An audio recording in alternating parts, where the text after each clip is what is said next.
Fabrice Loos, éducateur environnement, médiateur nature, accompagnateur montagne au Centre permanent d'initiative pour l'environnement basé à Bagnères de Bigorre, dont l'exercice premier est l'éducation à l'environnement depuis une cinquantaine d'années maintenant et depuis une dizaine d'années l'accompagnement des territoires au changement climatique et aux alternatives écologiques.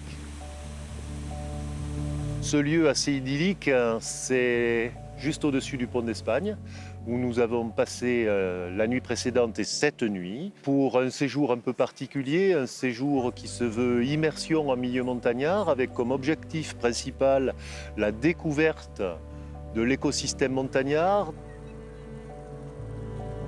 On est quand même allé frôler les derniers glaciers, les tout derniers glaciers. C'est des enfants qui pourront dire on a vu des glaciers dans les Pyrénées.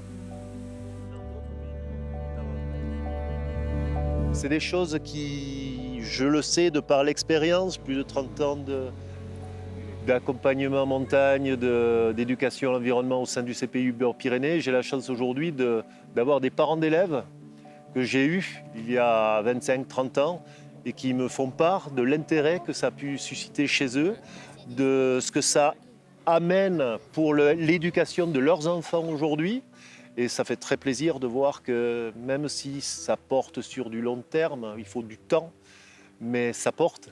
Et l'éducation à l'environnement, comme nous disaient des personnes qui étaient au refuge avec nous cette nuit, ces enfants, c'est l'avenir et c'est vraiment important de les sensibiliser, de leur faire vivre quelque chose, qu'ils puissent ressentir et savoir pourquoi on va peut-être leur demander de faire quelques petits efforts sur les douches dans l'avenir. C'est sûr que dans 15 ans, une douche, elle ne pourra plus faire 60 litres.